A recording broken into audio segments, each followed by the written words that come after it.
आपको याद होगा कि रामजीलाल सुमन ने संसद में एक बयान दिया था और उस बयान के बाद करनी सेना नाराज हो गई थी। वैसे तो करनी सेना कोई आधिकारिक संगठन तो ऐसा है नहीं जो कानून हाथ में ले, लेकिन वो उत्तर प्रदेश में अलग अलग हिस्सों में, कभी आगरा में घुसकर, कभी कहीं, ये खुलकर बदतमीजी बदसलूकियां कर रहे थे। उस समय भी मैंने कहा था कि जिस संगठन को सत्ता के शीर्ष पर बैठे हुए लोग आशीर्वाद दे रहे हैं, जिसमें तो खुद योगी सरकार के एक मंत्री रघुराज सिंह ने पीठ थपथपा दी थी इन लफंगों की, जब उन्होंने रामजीलाल सुमन के काफिले पर हमला किया था। जिस रोड से कई और गाड़ियां गुजर रही थी, जिसमें परिवार हो सकते थे, बड़ा हादसा हो सकता था, तब भी रघुराज सिंह को शर्म नहीं आई एक मंत्री होने के नाते कि ऐसे लफंगों का साथ देने के बजाय इनके खिलाफ कड़ी कार्रवाई की मांग करते। खैर, वक्त का पहिया घूम गया है। जो अखिलेश यादव के सिर पर इनाम रख रहे थे, जो गोली मारने का ऐलान कर रहे थे, जो रामजीलाल सुमन पर हमला कर रहे थे, अब उनके निशाने पर कोई और नहीं है, योगी सरकार का एक मंत्री है। मंत्री जी के बयान के बाद करनी सेना ने ऐलान कर दिया, बिल्कुल उसी लहजे में। बस उम्मीद है कि मैं रघुराज सिंह से जरूर पूछना चाहूंगा, क्या आप कहोगे कि अच्छा किया, यही करना, यही होना चाहिए, जियो मेरे शेर कह के दिखाओगे? नहीं, मैंने पहले भी कहा और आज भी कहता हूं, जब जब कोई भी किसी भी धर्म, समुदाय, जाति के जितने भी लफंगे किस्म लोग संगठन बनाकर खड़े होते हैं और उनको जो साथ देते हैं, एक ना एक दिन वही लोग नप जाते हैं। कुछ ऐसे ही हालात हुई है योगी सरकार के साथ, जहां उनके मंत्री के खिलाफ करनी सेना ने मोर्चा खोला। क्या वजह रही और क्या कुछ हुआ है, दिखाने जा रहा हूं। नमस्कार, मैं हूं प्रांजल गौतम और आप देख रहे हैं न्यूज सर्किल। यकीन मानिए, बीजेपी के किसी नेता की तरफ से मैं इतना नहीं कहता, लेकिन रघुराज सिंह का वो बयान आज भी कानों में गूंजता है कि आप सोचिए, संविधान की शपथ लेकर मंत्री बने हुए हैं, हाईवे जहां से रामजीलाल सुमन का काफिला निकलता है। आपत्ति हो सकती थी, काले झंडे दिखाइए, काले झंडे दिखाइए, हर तरह का झंडा दिखाइए। आपने टायर फेंके, उनके शीशों पर गिरे। चलिए, आप ये भी मान लीजिए कि रामजीलाल सुमन पर हमला, उसके पीछे कई और गाड़ियां चल रही थी और उसमें परिवार हो सकते थे, ठीक है।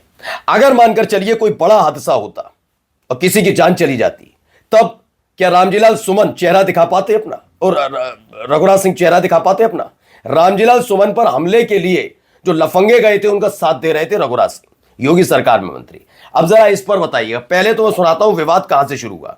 तो विवाद शुरू हुआ यहां से, क्योंकि यहाँ बलिया है, यहाँ के लोग अंग्रेजों के दलाल होते हैं और दलाली का सिस्टम चलता रहा, इसीलिए बलिया भी बर्बाद है।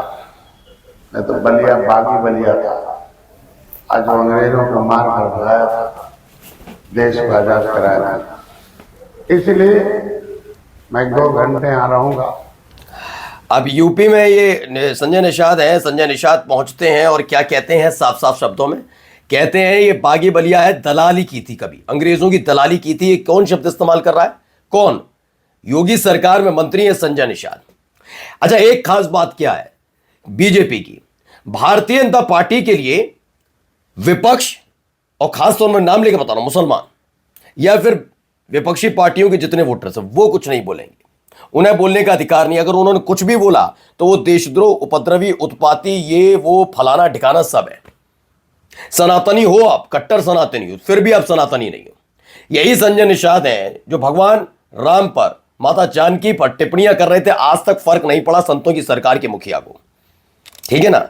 अब यही संजय निषाद कह रहे हैं जो शब्दावली। लेकिन अगर ये बात अगर समाजवादी पार्टी के किसी नेता ने कह दी होती तो आप खुद सोचिए क्या हालात बनाए जा रहे हैं देश के, कि आप कुछ भी करो, वंदे मातरम मुसलमान गाएंगे। वो बात अलग है कि इन बीजेपी के नेताओं को ही वंदे मातरम पूरा नहीं आता और उसका मतलब नहीं पता, लेकिन हम गवाएंगे, हम कहेंगे गाओ गाओ, तुम गद्दार हो, गद्दार हो। गद्दार तो वो हैं जो जबरदस्ती कहानी की कहते हैं और उनको उनका मतलब नहीं मालूम और अब पूरा याद है। गद्दार वो है, गद्दारी इसे कहते हैं, ठीक है। जो जय श्री राम के जयकारे को नारे में तब्दील करते हैं, उनको कहना चाहिए। जय श्री राम का जो नाम है ना, वो जयकारा है, वो आत्मसंतुष्टि देता है, श्रद्धा भाव पैदा करता है। वो नारा कभी नहीं हो सकता। जैसे जय माता दी, जैसे भगवान जय श्री राम, गणपति बप्पा मोरिया, ये जयकारे हैं, नारे नहीं है। नारे पॉलिटिकल पार्टी ने बनाए, बीजेपी ने। सोचिए भगवान का इस्तेमाल किया, तो वो कैसे छोड़ देंगे बागी बलिया। अब सोचिए, ये कह रहे थे, इस पर योगी के मंत्री संजय निषाद की जवान काटकर लाने वाले को 5,51,000 का इनाम करनी सेना ने ऐलान कर दिया। योगी सरकार के कैबिनेट मंत्री संजय निषाद द्वारा दिए गए विवादित बयान के बाद घमासान मच गया। करनी सेना के बलिया जिला अध्यक्ष ने मंत्री की जीभ काटकर लाने वाले को 5,51,000 रुपए का इनाम देने का ऐलान किया है। मैं ये नहीं कहता कि बहुत अच्छा बयान दिया संजय निषाद ने, नो, लेकिन अगर भावनाएं आहत हैं तो क्या होना चाहिए? अगर आपके अंदर गुस्सा है, और होना भी चाहिए, आप ये कैसे बोल सकते बिना तथ्यों के? अगर बत्तीसी के पीछे 2 गज की जुबान दे रखी तो कुछ भी बोल दोगे? नहीं ना। अगर भावना आया तो क्या करा जाएगा? देश में संविधान है, देश में कानून है, एफआईआर दर्ज कराई। मैं तो कहता हूं पहली फुर्सत में जन भावना का ख्याल रखते हुए, बलिया के लोगों का ख्याल रखते हुए संजय निषाद को जेल में ठूसो। लेकिन यह कैसे हो सकता है कोई भी व्यक्ति खुलेआम लंपटाई और लफंगाई पर उतर आए? ये लंपटाई नहीं है इस देश के कानून को चुनौती देना। मैं तो कह रहा ही हूं, मंत्री तो छोड़ो, किसी इंसान पर भी आप इनाम कैसे? हो कौन तुम? तुम्हारी हैसियत क्या? भावना आता है तो जाओ पुलिस के पास, गिरफ्तारी कराओ, जैसे मैंने रामजीलाल सुमन के लिए भी कहा था। हाँ, अगर भावनाएं आते तो सारे के सारे जाओ, इतना दबाव डालो कि रामजीलाल सुमन को घर से पुलिस उठाकर ले जाए, जेल की सलाखों में ठूस दे। उन्होंने झुका, वो करवाओ। लेकिन आप हमला करते हो, आप लंपटाई करते हो। यहां पर भी देख लो, यहां 5,51,000 रुपए का इनाम रख दिया गया। क्यों रख दिया गया? क्योंकि उनको पता है कि जो बैठे हुए हैं वो कहेंगे कुछ नहीं हमसे, हम तो ये करने के लिए जाने जाते हैं। आगे देखिए इन्होंने क्या कहा। कमलेश सिंह एक है आदमी, इसका बयान सामने आया है। इसमें उन्होंने कहा, कान खोलकर सुन लो, अगर तुम मुझसे मिल जाओगे तो राख लगाकर तुम्हारी जुबान खींच लूंगा। ओके, वैसे कफ सिरप वाले मामले में अब तक जुबान नहीं खुली होगी, है ना? ऐसे मामलों पर नहीं। फिर कहते हैं जाति आधारित कोई बात नहीं। अगर नहीं खींच पाता हूं तो अपने बलिया के नौजवान साथियों को बता देना चाहता हूं कि तुम उसका जुबान खींच कर लाओ। मैं समाज की तरफ से, बलिया के एक नागरिक की तरफ से 5,51,000 रुपए का इनाम दूंगा। मुकदमा भी मुफ्त में लड़ा जाएगा। आज इस पर एक सवाल है मेरा, बहुत नॉर्मल। मुसलमानों को लेकर, जाति को लेकर, स्थान को लेकर बड़ी जल्दी भावनाएं आहत हो जाती हैं। इंसानी जिंदगी का कोई उसूल नहीं। ये करनी सेना, इसने कितना मोर्चा खोला कि कफ सिरप, जहरीला कफ सिरप पीने से इस देश के नौनिहालों की मौत हो गई। क्या इन्होंने कभी उनके ऊपर इनाम रखा? वैसे तो ये बहुत गलत है, किसी के ऊपर लेवल ही नहीं, होना ही नहीं चाहिए। लेकिन इनकी भावनाएं वहां आहत क्यों नहीं होती? अब आप समझे, मैं इसीलिए ऐसे संगठनों का खोलकर विरोध करता हूं।